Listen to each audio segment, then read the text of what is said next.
Yeah, we're live in the morning. It's before noon. So, your project motivation, go get your projects done.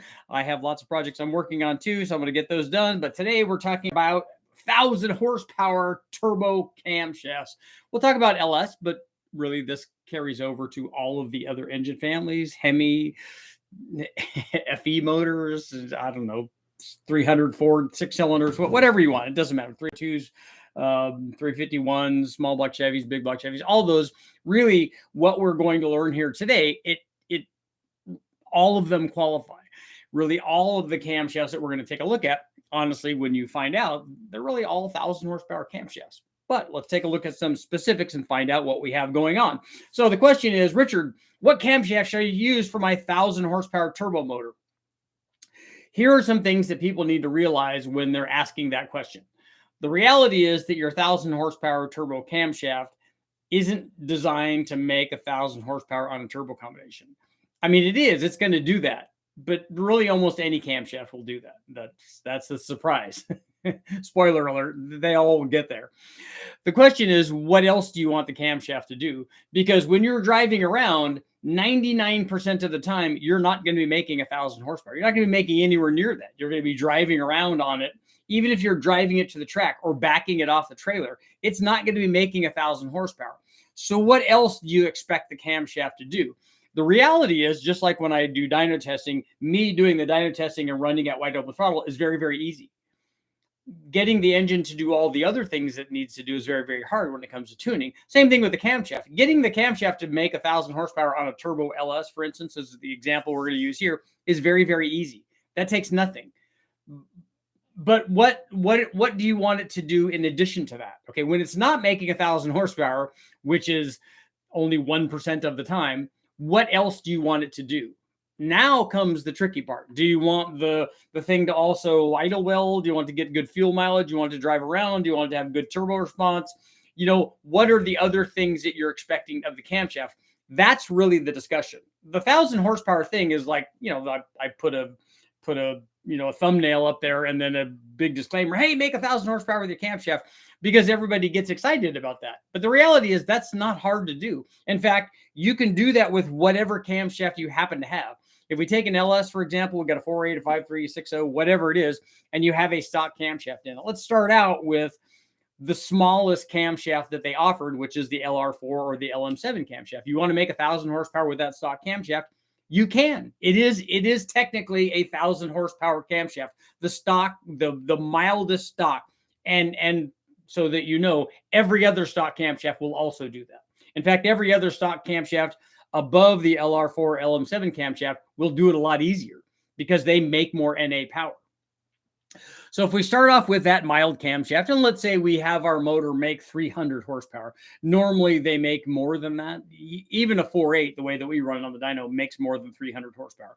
But it's an easy math kind of thing. So if we start out with 300 horsepower, we've got a 300 horsepower LS motor with a stock camshaft in it.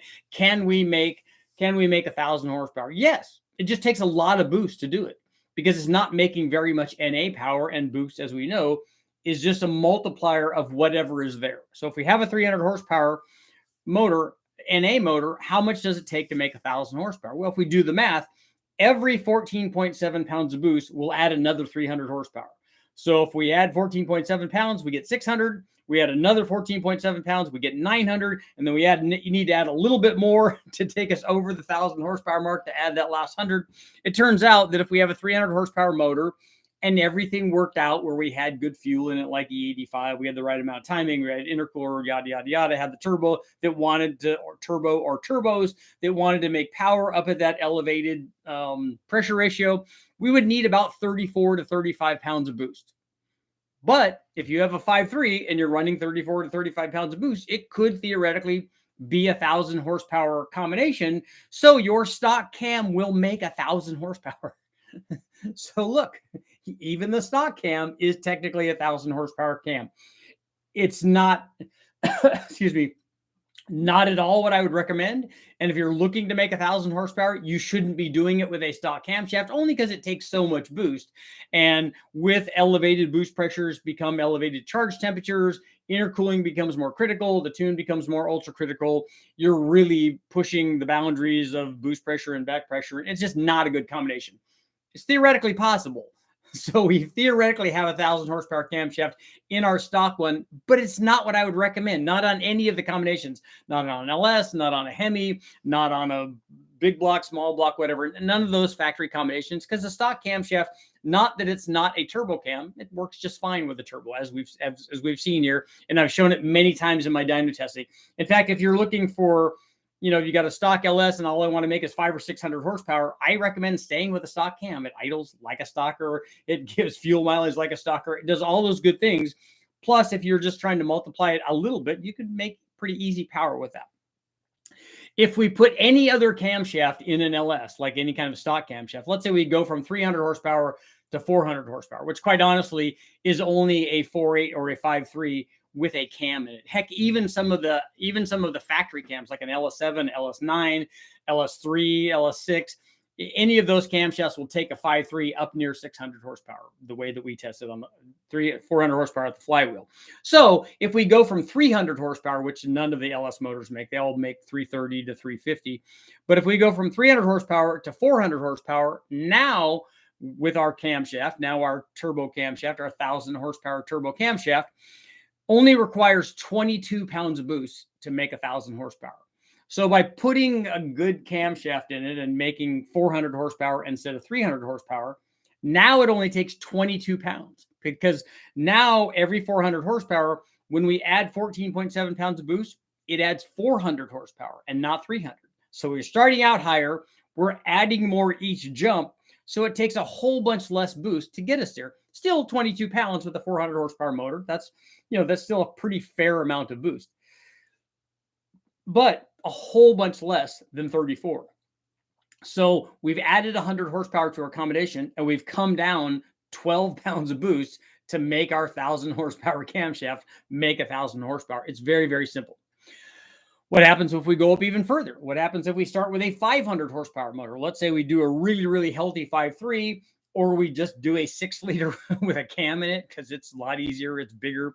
So we do a 500 horsepower motor with our 1,000 horsepower turbo camshaft, whatever we pick. There's lots of them that will do it. In fact, anything above the stock cam, all of the stock cams, like I mentioned, LS2, 3, 6, LS9, LS7, all those camshafts will do it, and almost all of the aftermarket cams. A Brian Tooley Racing Truck Norris cam is a really good choice for these kinds of things. It has good response down low. It makes enough power where it will also get you there very, very easily, because if you put the Truck Norris cam in a 5.3, it's going to make a good bit over 400, 425 or so. And then when we multiply that out, it takes very little boost to get there. If you want to go with the bigger camshaft, any of the bigger camshafts, like for Brian Tooley Racing, the Hot Rod cam or the Red Hot cam, or any of these other sloppy stage 2s, the best cam, all of those are 1,000 horsepower camshafts, because all you have to do is put a camshaft in an LS and then add the necessary boost, and you get to 1,000 horsepower. So, but if we improve the power output of our NA motor from 400 horsepower, which took 22 pounds, to 500 horsepower, now take 500, 14.7 pounds of boost, add another 500, all of a sudden we're at 1,000 horsepower with only 14.7 pounds of boost. So we've come down from 34 at 300 horsepower to 22 at 400 horsepower, down to just 14.7 at 500 horsepower. So this shows you why maybe going with a bigger motor, like a 6-liter with a cam in it, with a 1,000 horsepower turbo cam in it, is a good idea. 500 horsepower very, very easy with a 6-liter. Harder with a 4.8 and 5.3. Takes almost everything to get the NA power at that level. But on a 6-liter, it's very, very easy on a 6.2. And if you had a 7-liter or 383 or any of those bigger displacements, it's also easier. So 14.7 pounds at 500 horsepower gets you to 1,000. So what kind of camshaft do you need to get there? On a 6-liter, you need almost nothing. As the Brian Tooley Racing Hot Rod cam, a sloppy stage 2 might get you there. There are lots of different cam profiles from the various manufacturers that will get you there. Any of a 6-liter with any kind of 230-ish kind of at 50 camshaft or more, the Summit Stage 4 camshaft, All of those camshafts will put you at 500 on a 6-liter without any problem, even with stock heads and stuff on it. Stock heads and stock intake manifold. If you do better stuff, a fast intake manifold, ported heads like the ones that we've run from Total Engine Airflow, or trick flow heads or airflow research heads. The airflow research heads, very good. The nice thing about going to a 6-liter in that case, if you take a set of airflow research LS3 heads and put them on there, because the LS3 head wants to go on the bigger bore, if you do that, and yes, rack port heads will also work on a turbo. They are turbo heads because they flow more, they make more power. And so what you've done is put yourself in a position to run the 1,000 horsepower camshaft at an even lower boost pressure.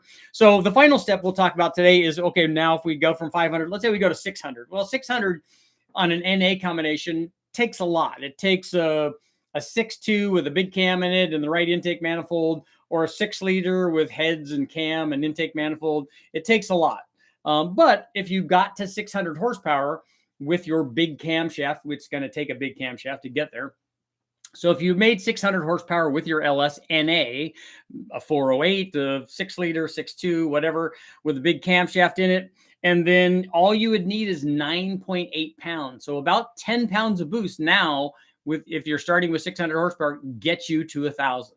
So that's all the boost that you need to run.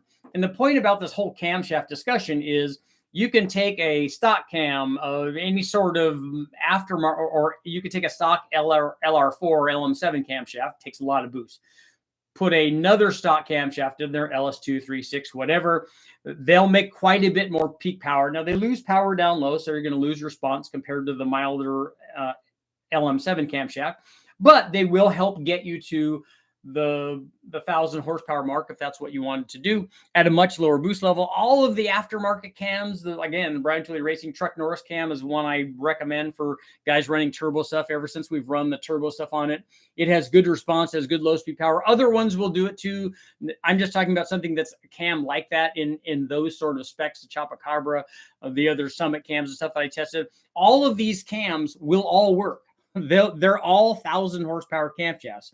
So again, when you're picking that, don't pick a camshaft that you think is going to get to 1,000 horsepower. They'll all do that. Every camshaft out there will get there. Everything from the mildest cam to the wildest cam, the biggest cam will fit. They'll all make 1,000 horsepower. So you're not choosing your camshaft for that. You're choosing your camshaft for the other things. And by the way, we're talking about 1,000 horsepower camshaft, but it's also the amount of power that you make is going to be dictated by the turbo. So your 1,000 horsepower camshaft is the fact that I just put a 1,000 horsepower turbo on it. If you put a 700 horsepower turbo on it, it's going to be a 700 horsepower camshaft. If you put a 1,500 horsepower or turbo or turbos on it, it can also be a 1,500 horsepower turbo camshaft. It can be all of those things.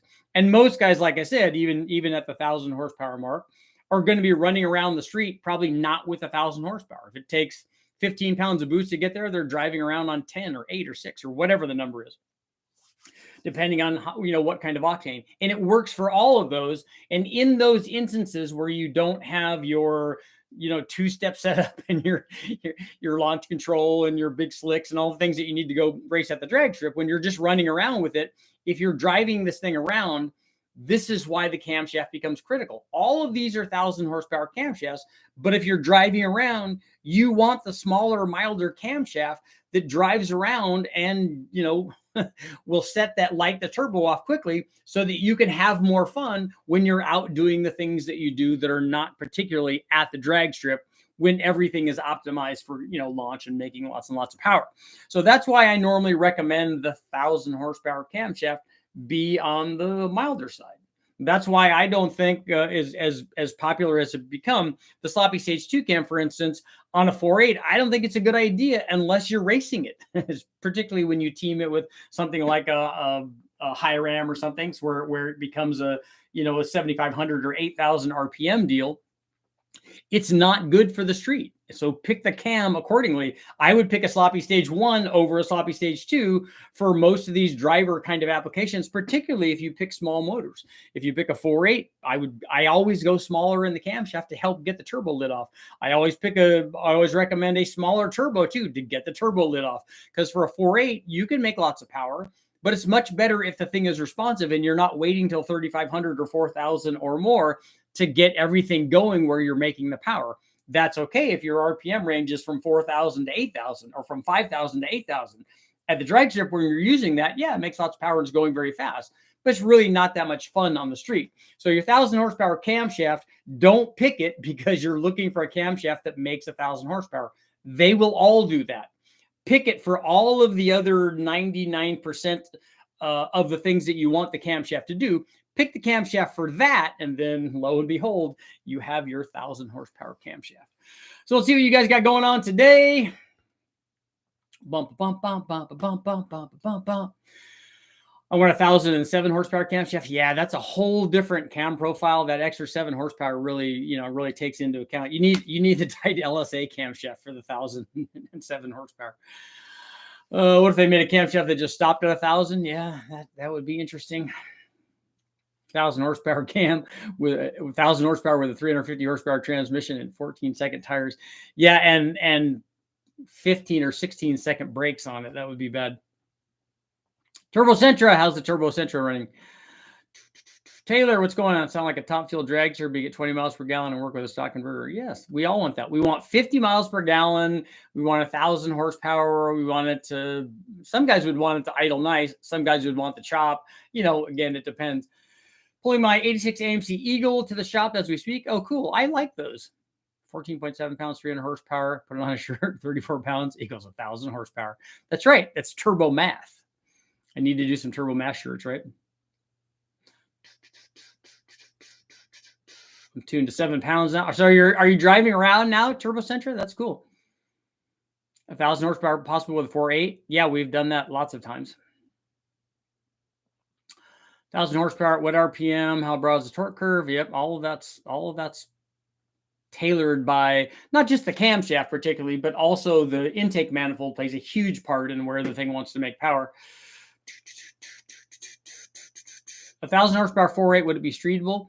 Yes. The 1,000 horsepower thing on a 4.8 is, I would pick a mild cam on it, and then you'd just have more boost on a 4.8 than you would on a 5.3 or a 6.0.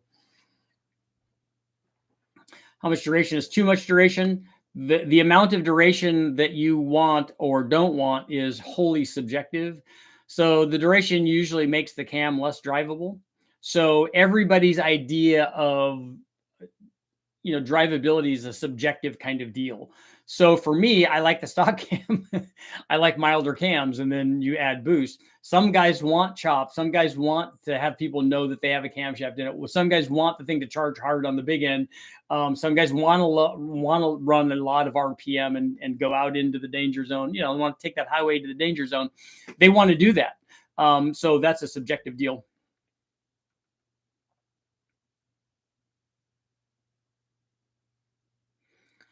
I'm running 5.1 to 1 air fuel or 0.8. What fuel are you using? If I had a build restriction that the mill would never go above, say, 5,000 RPM, is it possible to see 1,000 horsepower out of a 6-liter? So why do you want 1,000 horsepower to happen at 5,000 RPM? That's going to be more than 1,000 foot-pounds of torque. But yeah, it's possible to make, at 5,000 RPM, it's possible to make 1,000 horsepower. It just takes a lot of boost to do it.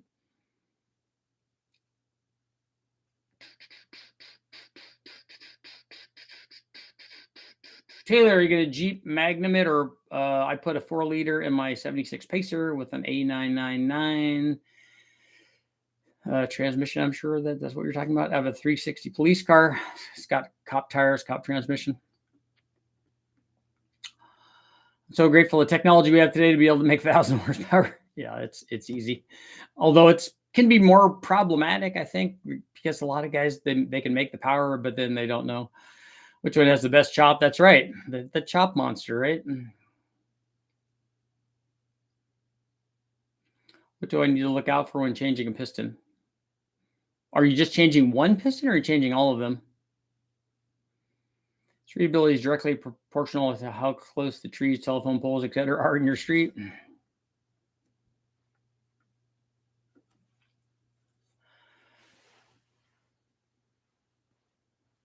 Have you made a decision on t-shirts? We need to see that Hellcat test. I don't. Oh, you want me to make a bunch of money with t-shirts so that I can do a Hellcat test? VVT retrofit for Gen 3 and 4 should be a thing. I talked to Brian about that years and years ago about retrofitting variable cam stuff on non-VVT Gen 3 stuff. Gen 4 stuff has it. There are VVT Gen 4 stuff, but they have the doing it on a Gen 3. But he's of the mind that, and they've done some testing on the Gen 4 stuff, that it's not as beneficial on the LS as it is on the LT. Maybe because of direct injection and higher compression stuff. How much duration is typically too much for a stock 4.8? Again, that's a subjective thing. I like small cams on 4.8s. So I like 220 or less on 4.8s. 1,000 horsepower LS cams NA. Yeah, not NA so much.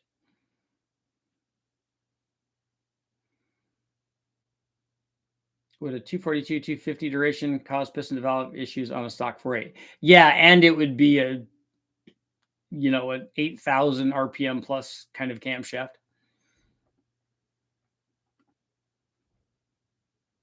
Somewhere usually in the mid 230s is piston to valve clearance. And actually there's less piston to valve clearance on the 4.8 than there is on other stuff because of the dwell time on the shorter stroke. But most guys don't run camshafts that big on 4.8s. I'm running a BTR jam cam and a 6-liter with a Pro Charger. What is a jam cam? 1,000 plus horsepower and very streetable. Jam cam doesn't sound like it's streetable.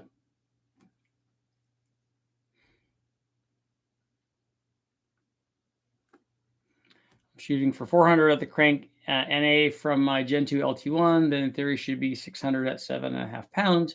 Should be easily achieved. Yeah, I would think 400 from an NA LT1. I mean, ported heads and a cam, it already has a good intake manifold, and that should get you there pretty easily. Richard, have you tested VVT LS motors? Not on the engine dyno. A lot of people delete VVT during builds, but it seems like it could really broaden the torque curve. Yeah, if VVT definitely works under boost. If you have a VVT motor and it improves low speed power, it would improve boost response. Is it urban legend that overlap on a camshaft with a lot of chop is bad for boost? Yes, that is not true. As a general statement, as a broad general statement, if you have overlap in a camshaft, that it's terrible for turbocharging, that's a myth. Because overlap, a truck Norris cam has overlap. And so it has overlap, and we've already tested it as a boost cam. So whatever the camshaft does NA, it does under boost. So if it makes more low speed power, and sometimes overlap does that on the right combination, then it will improve boost response and works fine with the turbo. It doesn't let all the boost blow out the exhaust. Sloppy stage 2 with a 6-liter and a 411 gears in the rear. I should be happy, right? Yeah, that will be good. And the nice thing on the sloppy stage 2, which helps it a little bit in terms of drivability, is it doesn't have a big spread between intake and exhaust. It's 228, 230. And so it's not a 228, 242 or something like that, which tends to make it a little bit choppier. And so the sloppy stage 2 actually has decent low speed power relative to other 228 cams that would have a broader split between the two.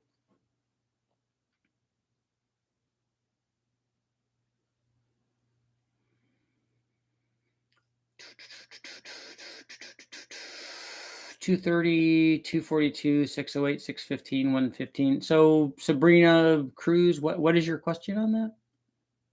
Oh, that's the jam cam. Okay. So yeah, that's. Well, let's see. I want to see what motor that's in. Oh, on a 6-liter. Okay. Yeah, that's a healthy cam. 230 is a healthy cam. You got LS swap the Eagle in my head. Is your Eagle all-wheel drive too, Taylor? Yeah, we got to get the poll going. Scott, you got your biscuits today? I'm happy. You seemed a little distraught the other day in the biscuit conversation.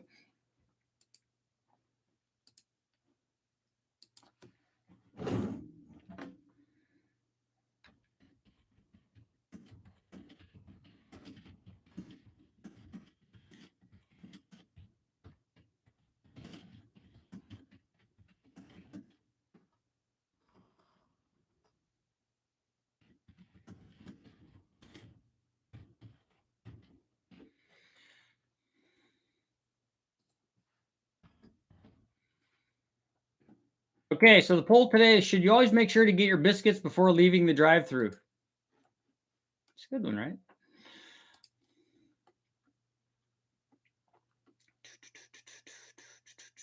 I'm getting tacos. Yes, I like tacos. Nothing missing this week, though. The French fries were soggy. That's not good. Four-wheel drive. The four-wheel drive is vacuum operated. I remember that the Eagles being all-wheel drive or four-wheel drive. I don't remember which, if they have limited slip diffs in the front and back, but I didn't know that they were vacuum operated. Planning on building an LQ4 408 F1A Pro Charger. What compression ratio should be aiming for to keep it on pump? Well, E85, for E85, I would make it 10. If you're running 93, I would go down closer to 9. Have you tested the Mad Max Texas Speed Cam 228, 232, 550? That kind of sounds like it's going to be comparable to the Sloppy Stage 2. It has slightly lower lift. It's 585, and this one's 550. I don't know what the LSA is on this camshaft, but I haven't tested that. Whatever happened to the M90 on your truck? I haven't got it working. No, I haven't been back down there to run it again. I made the mistake of not checking for biscuits. I know, you got to check all the stuff at the drive-thru, especially if you have a big order. Like if I go to a drive-thru with Lisa and the boys, and everybody gets different things. I'm like, when I go to order stuff, I like ordering like I want a number 7. Okay, just makes it easy. But ordering off the menu and hold this and add that, and that causes problems. Now we need a cheap 4L60 solution that will not exit the chat with anything above 400 horsepower. That would be nice. Although transmission experts are saying that they have transmissions that do that, but I've never tried one.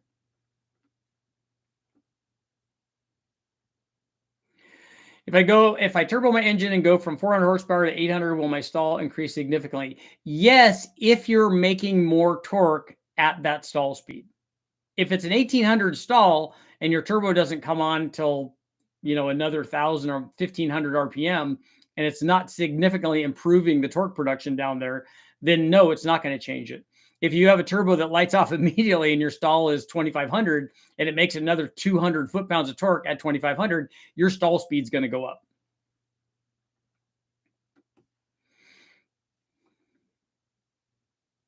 I hate the clowns that camp at the drive-thru, even though they got their food and drink. I know. I don't like that sort of. That's kind of rude, and people do that a lot in a lot of the different situations. It's when they're at the like a teller, like when they walk up to the ATM window, anytime they're in line for whatever they're doing, they think that this is their time, that nobody else is waiting, that now that they've gotten up there, that they should just take as much time as they want. And it's kind of rude. Get your cookies too. That's right. No way those were limited slip diffs. I didn't think that they were, but I remember learning about that when I was very young, asking my dad about that. He's like, yeah, I'm like, okay, but it's 4-wheel drive, right? He goes, yeah, but it's not really 4-wheel drive. Especially on some of these, they're 4-wheel drive. They have open diffs on both the front and the back. They're really just 2-wheel drive. So we go from a 1-wheel drive, like a standard rear-wheel drive deal, like a Camaro or whatever, that has an open diff. That's really just 1-wheel drive, not 2-wheel drive. And then he had a K5 Blazer. If you have open diffs in that, you just have one tire spinning in the front and one tire spinning in the back. That's really just 2-wheel drive. And then if you have a limited slip diff or a posi or whatever in just the back, then it's 3-wheel drive. And then if you have it on both sides, then it's actually 4-wheel drive. Although people are calling it all-wheel drive, I don't know what their designations are. To me, it's just the number of wheels that you have that you're driving power to that have traction.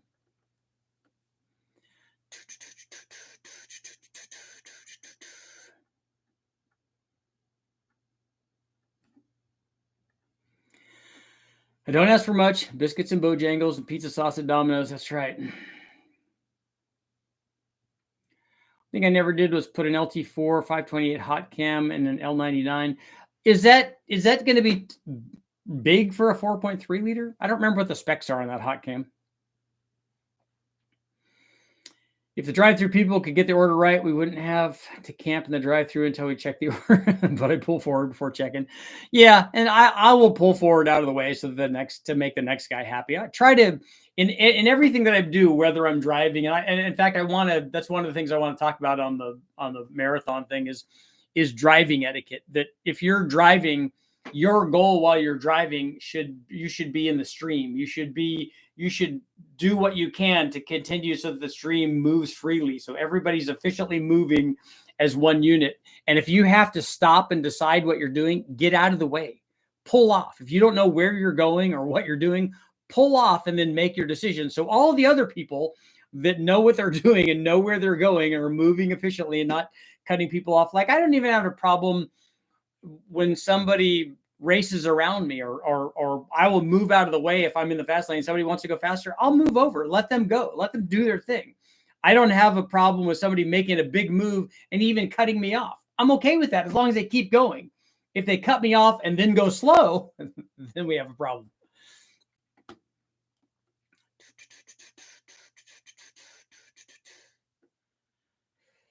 TSP, Mad Max, 228, 232. That's more likely. Okay.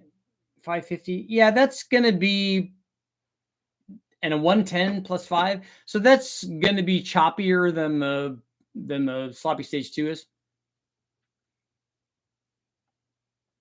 Leo gets, that's right. We know.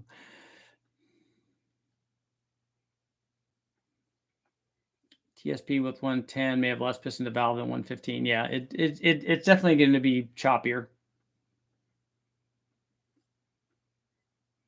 Half calf, double T calf with a twist. That's right. Oh, I'll have a twist too. Father of the Bride, Scott, I think is what was the name of that. 10% of the chats don't like the biscuits. Or whatever your thing is. Like you're getting your mild Taco Bell sauce. Or when you get your McNuggets at McDonald's, you got to get the barbecue sauce, man. They always forget the barbecue. And then and this is like the next level of things. They give you a 10-piece, but then they only give you one sauce. You're like, that's the sauce to nugget ratio is bad there. You need 2 sauces for a 10-piece. One sauce barely gets you through on a 6-piece. Yep, Dan, that's true. The 1500 horsepower LS motor and then the 200 horsepower transmission has an LT4 top end. Yeah, so LT4, Willie, that's going to easily get you there. Yeah, Todd, although it's still kind of cold out.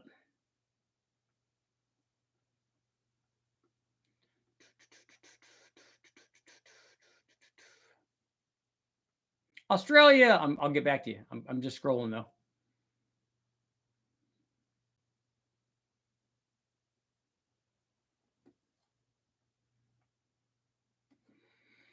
Flux core effect. I'm trying to put a power glide in my Caprice. You're not doing a 4.3 liter with a Caprice, right? I mean, with a power glide.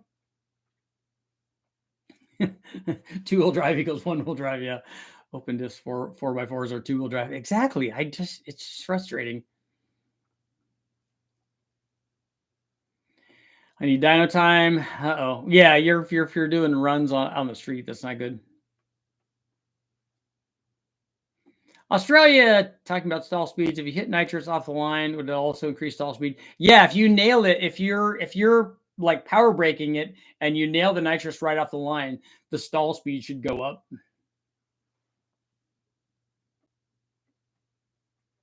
So Scott, you won't go to Starbucks because you drive a Ford.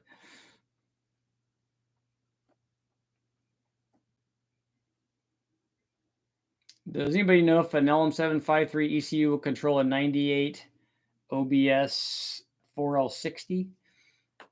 Does anybody know that? I don't have an answer to that. I have Howard 625 lift 242 250 109 and no idea what to do with it. Got it in trade. That's a cam for some really big 6-liter thing that has aftermarket pistons that have valve reliefs in it, because that cam's not going to fit stock piston to valve clearance.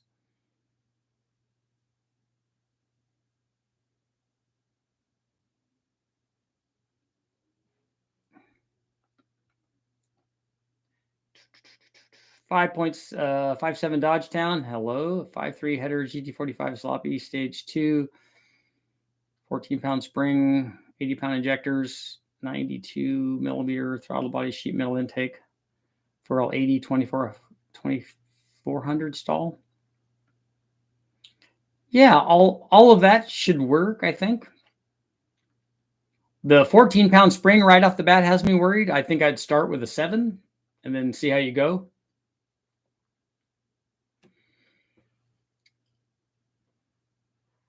Your hypo engine building skills are legendary. I don't think that's the case. There's a lot of really good engine builders. I'm actually not an engine builder. I'm an engine assembler. I think I would rate myself as. When does the ultimate efficiency or best mile per gallon build test? That really can't be done on the engine dyno. That has to be done out in the real world driving. And I've done lots of fuel mileage things. That's why I drove. That's why I'm getting a Metro. But that's why I've had my Sprint Turbo, which we tried to get. I did a lot of things to try to improve the fuel mileage on that. And also on the Civic VX. We did lots of fuel mileage tests with the Civic VX, but not on the engine dyno. Which is better, keeping the original engine on a classic car like a Caprice or an LS3 swap? Well, that's all up to you. If you're all wanting to be OEM stuff, then that's fine. That's good. You got to pick the thing that you like and not listen to other people. An LS3 swap in that car will make a lot more power, and in my opinion, it would be more fun to drive around. But again, are you looking to do that? Or are you looking to spin the tires in it? Or are you looking to have fun with it?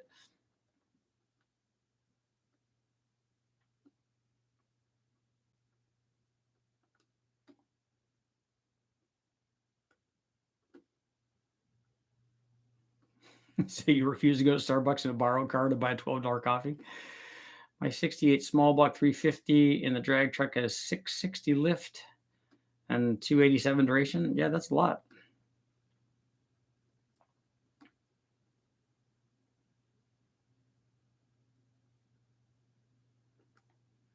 Yep, Father of the Bride. That's a good movie.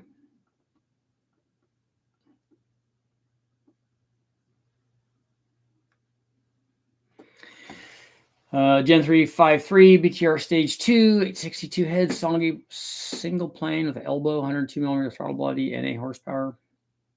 That Holly single plane is not very good.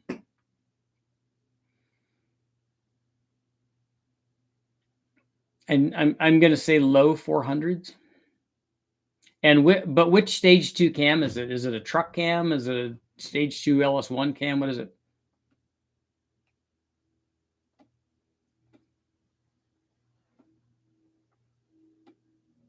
Your local Dairy Queen was charging people for the included sauces. Just making a little side money. I have a 95 Chevy Dually with a 454. If I bump the compression up, would it get better gas mileage since it would be burning the air? Yeah, it can. Fuel mileage can, or compression can improve fuel mileage. Anyone you have any experience running a Howard's cam? I've run a few Howard's cams. All the ones I've run have worked good, like they should.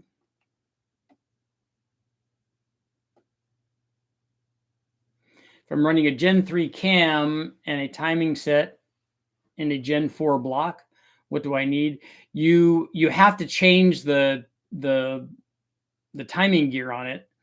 And if you're running a Gen 4 block, you're running a Gen 4 front cover that has a provision for a cam sensor. And then you have to put the right sensor in. And you're also, if you're running a Gen 3 harness, you're going to have to lengthen the harness.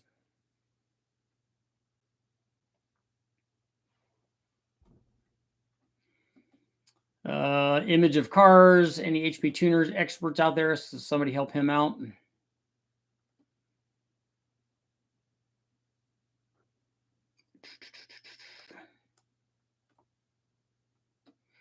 AEA, please stop asking the same question. Otherwise, you're going to get booted. You don't need to ask the same question 100 times.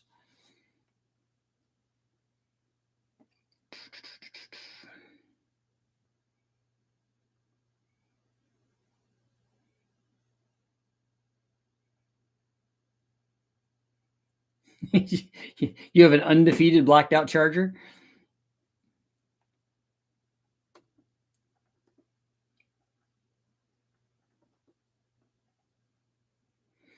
60 to 130 is perfectly fine.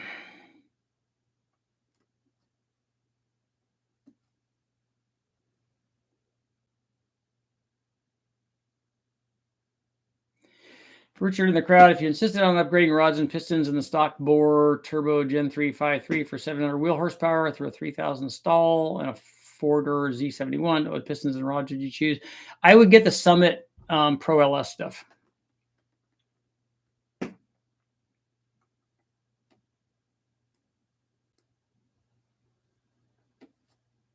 My Caprice has a 3.0 rear gear. I'm going to do 430s, 4,500 pounds. Yeah, that should make a difference, huh, Willie?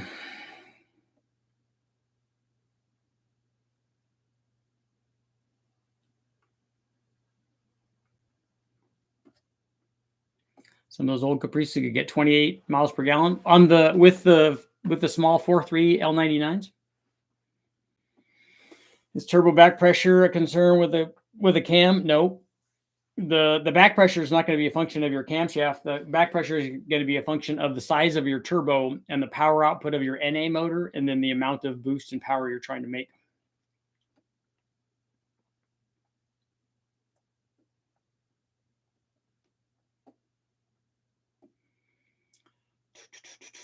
.305 with a 2-barrel can be fuel efficient. Okay. 7 pounds. I have a boost controller system, listening, learning how to do things, running a Jackpot Aces Pro LS controller. Okay. Is this the Enduro? Are you the one with the 14-pound spring? Because you're not going to be able to run 7 pounds with a 14-pound spring. The boost controller won't take boost away. It will only take whatever your spring will be the minimum amount of boost that you can run. What is a decent high ram intake besides the LSX-RT? The LSX-RT is not a high ram. Should that be high RPM intake manifold? What are you asking? The high ram is a Holley intake manifold, which is like a tunnel ram. The LSX-RT is a long runner intake manifold, just like the LSX-R is. So which one of those do you want?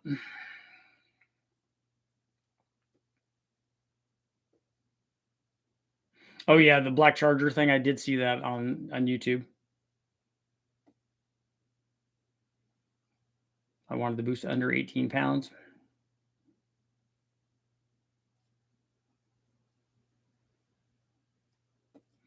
Would it be safe to assume mid 400 horsepower on a Trailblazer SS 799, 32-pound injectors is enough fuel, short tube swap headers, Truck Norris cam? Yeah, when we ran the Truck Norris cam, it made like 425 on that L33, but with long tube headers. So low 400s would probably be what you're talking about on a L33. I mean, if it's not an L33 on an LM7 or something, it's going to be it's going to be closer to 400 than 425.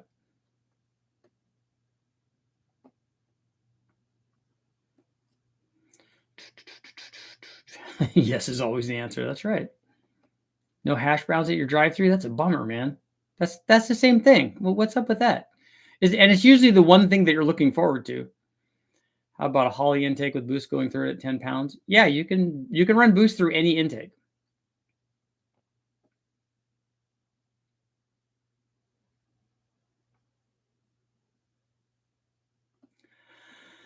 Thank you. I assume more overlap turbo back pressure would cause problems in the combustion chamber. No, that's not. You shouldn't worry. And you have a really mild cam. You shouldn't worry about back pressure with a mild cam, anyways. AFB or EFI, even better fuel mileage. Just came to give a thumbs up. Thanks, D. What's the purpose of degreeing a cam? That's to make sure that the cam is what they say it is. First of all, it does all of the things that their cam card says it is, and then also that the cam is installed properly to then do those things that they're promising with the camshaft. 4.3 liter V8 with my 95 Caprice. The 95 Caprice has an LT4.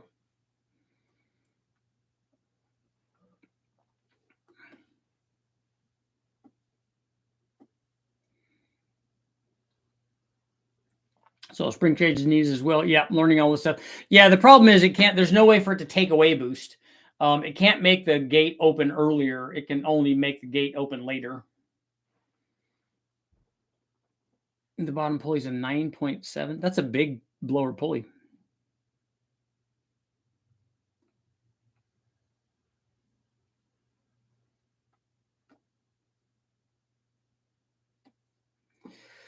Thinking longer runner, but getting confused on which intake to replace the stocker. Rick, what is it you're trying to do? Tell me what your combination is and what you're trying to achieve, and we'll give you an idea. Usually a fast manifold on a cathedral port LS is the best manifold that you can get for anything less than 7,000 RPM.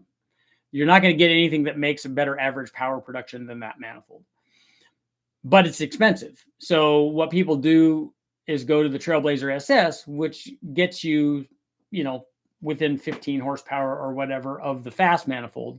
And then a lot of people go with the early truck manifold because they don't want to buy a Trailblazer SS if they didn't come that way. Because the truck manifold does almost what the Trailblazer SS is. It's just steps down from the fast. And then if you want to go high RPM, then you're going to lose power through most of the curve. But you get short runner manifolds like a high ram, like a sniper, like any of these really short ones, the low ram, which I don't recommend unless the guy's running really, really high RPM. And all you care about is power on the top. Aaron, I don't have merchandise. I'm working on shirts though.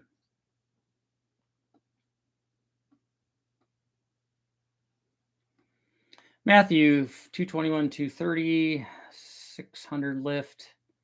Solve this cam on L96 with 88 millimeter, 85 millimeter T6.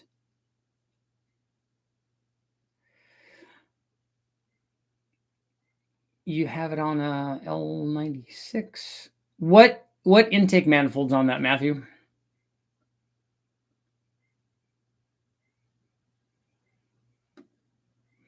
Friend of mine, Alex, makes at least 1,300 horsepower, stock bottom end 4.8 and a 69 Camaro. She's sixth fastest in the world. Sixth fastest in the world in what category would that be? And yeah, 1,300 horsepower is not hard on a 4.8 on a stock bottom end. It just takes a lot of boost. And if it's a stock bottom end with ring gap, and then you have good heads in the cam and intake manifold on that, then it's just boost to get you there. It just takes more boost on a 4.8 than it does on a 5.3 or a 6.0.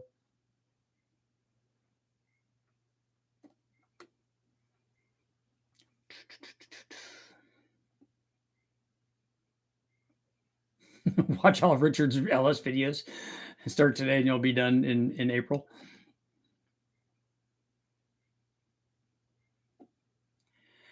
Should I be worried about back pressure with a 6-liter LS sloppy stage 3 cam, stock truck manifold, 2.5 pipe to the turbo with 1.25 back housing, a next gen 7875 at 20 pounds? I do not have back pressure sensor. A 7875 at 20 pounds should be at or near the limit of that turbo on a 6-liter.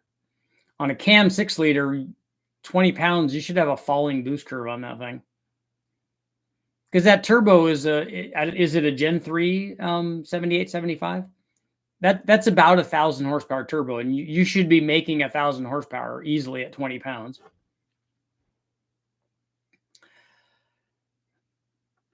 I don't know about the last thing, Scott. The Jet Black, that's right. A 460 seems to be the sacrificial device to save the rest of the cars. It's the fusible link, really. Unfortunately, it's only a 10 amp fuse or a 5 amp.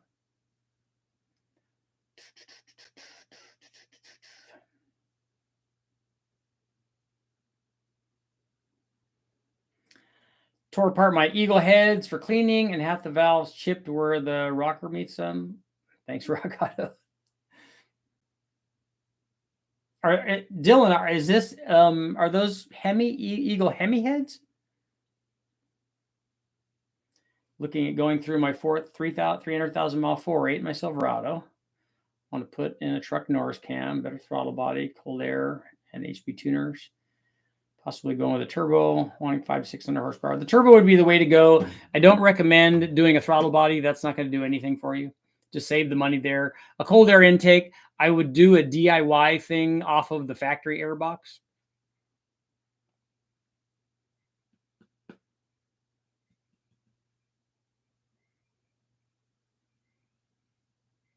Stock L96 truck manifold. Yeah, Matthew, that's a good intake manifold. I wouldn't change that.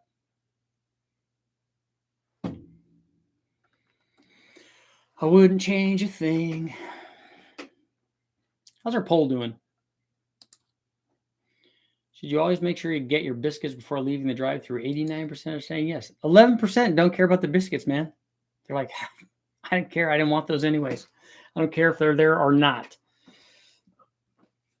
I don't give a heck. That's right. It's sneaked over to live chat. I thought this would be a 100% poll. I know. We've only had one officially ever. I need to come up with another poll. Or you guys should come up with polls too that you think will be 100%. Enter your zodiac sign. Yeah, no. Hard pass on that. I'm thinking that's a big chunk of no. It's a next gen VSR and it doesn't drop boost. It holds 20 PSI. I'm surprised. A 6-liter with that cam and any head and any intake manifold should be near 500 horsepower. And so 20 PSI, unless something is going wrong, should put you over 1,000 horsepower.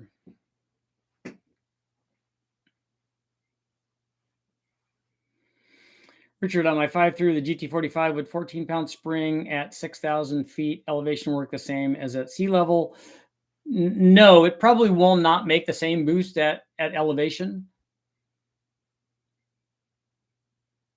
What RPM range should I expect? Oh, Matthew, that was your 6.2 intake. It's going to be 6,500 to 7,000, somewhere in there.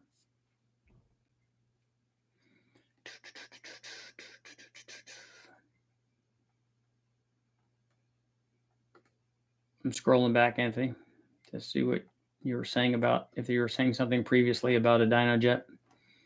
I had a Dynojet for a really long time. I like them. Quick pop in. Mark, what's going on from Oregon? I also have the ProFlow intake manifold. The ProFlow intake manifold works good. It still loses power down low, but it's good at the top. Oh, up at your conference? Cool.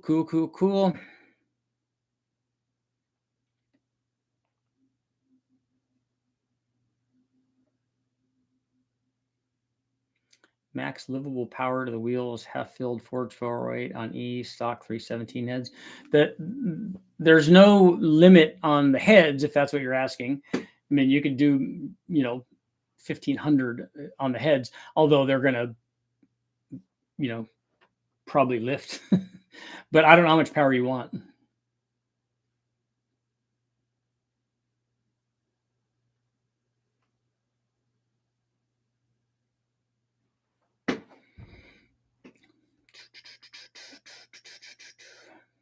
Scrolling.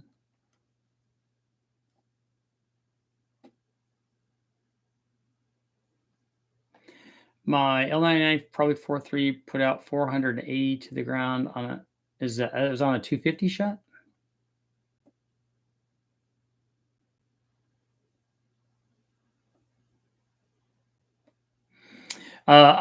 California, I don't know what I can't tell you what a lift point will be. That in that combination and I don't know why you would have done a 408 to do that. That's normally not the best way to go. You should have just stayed a 6-liter with it. You're gonna have a lot more back pressure that way. I don't know what turbo you have and stuff, but it's certainly 1,000 horsepower deal or more.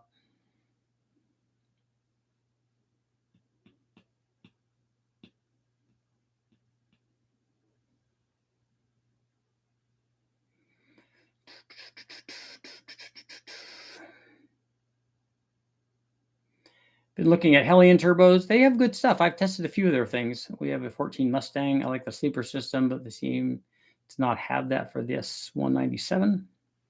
I thought that they did. I tested one of their Coyote kits. I had a 2011 motor that we got one of their kits from.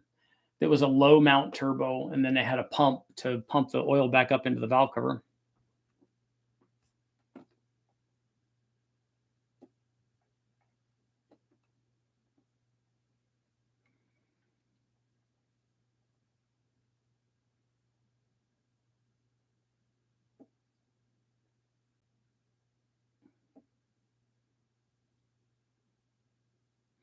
Willie, where did you hit 158? Was it? It's not in the quarter, right? They are Eagle Hemi heads putting on my 04 short block. I got board 30 over to an even 350. So it can be. Somebody asked me what the engine guys, you can say you got a 350.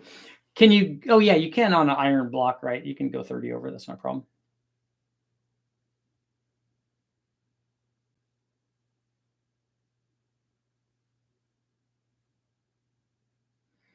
But how much of a power loss should I expect running through a 4L80 compared to what? Well, he was in Mexico. Okay, that's where all the best testing is done.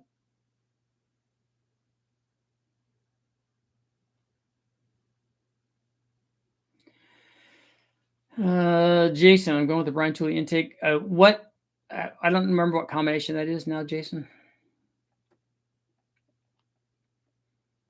Scroll back. Scrolling. Jason, I didn't see the rest of your question back here in the comments, but all of the Brian Tooley intake manifolds are high RPM manifolds. So if that's what you want, that's what you're going to get. Like a percentage off of engine dyno. Oh, you want to know how much of a loss you have there? I don't know. Are you running a? Did you run it on the chassis dyno? All right, Scott. We'll see you. I can technically go to 4050 on the Hemi. Okay.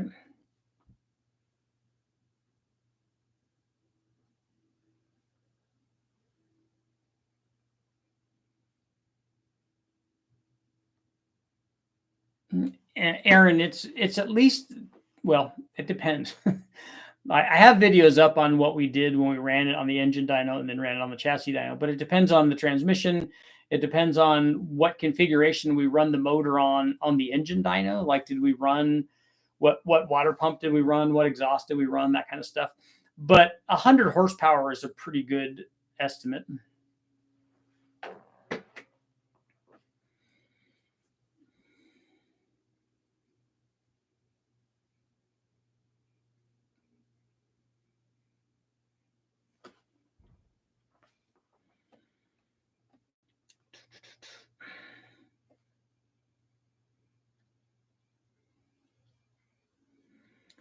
The 4-valve V10 guys have me wondering what would keep Coyote heads from being adopted to work on a V10 or any mod motor, really. It would be easier actually to not start out. Well, I don't know. It might be easier to weld Coyote blocks together that have all the Coyote stuff, the front cover and everything ready for the VVT stuff. To do it that way rather than start with a V10 and then adopt the Coyote heads to it. Either way, you're cutting and welding.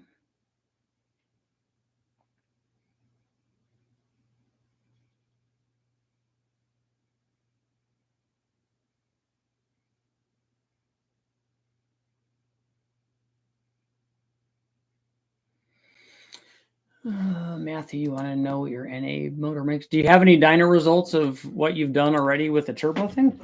Or do you have any mile an hour or ET or vehicle weight or anything?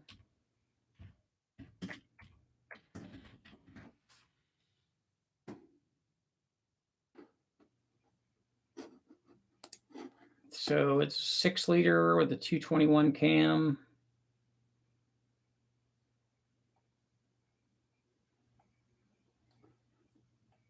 It has ported heads on it. Does it have ported rec port heads on it?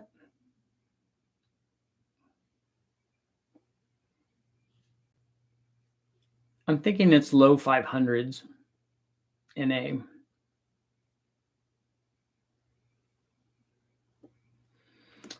Rick, if you're doing your LS thing, the positive displacement blowers are good for truck applications. Powerdyne, Vortec, and ProCharger all have centrifugal blowers for those too. But I would rather have either a turbo or a positive displacement blower for a truck application. It's worth the extra money for heads to gain head deck thickness to switch to aftermarket heads. Yes, it is if you're trying to make a lot of power. If you're trying to make less than 1,000 horsepower, then don't worry about it.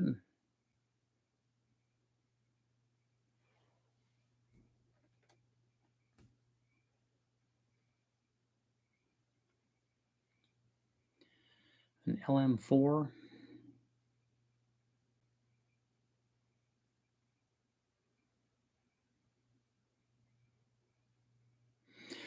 Yeah, Aaron, if it was a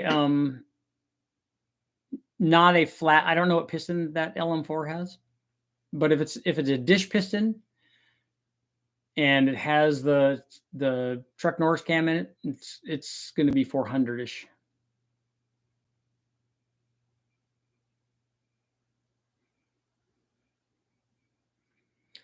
I meant to ask, I know I can Google it, but what does ET estimated time? So it means like when you go out and run at the drag strip, your ET is like, oh, it ran 980s. 980 is the ET.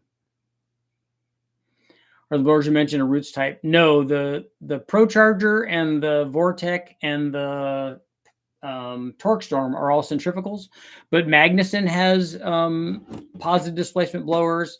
Whipple and Kenny Bell all make positive displacement blowers. They're not all roots. The Magnuson is a roots blower.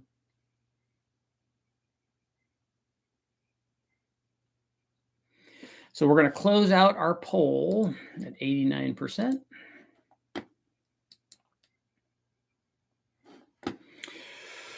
And on that note, it is time to go, but I will be back tonight at 7.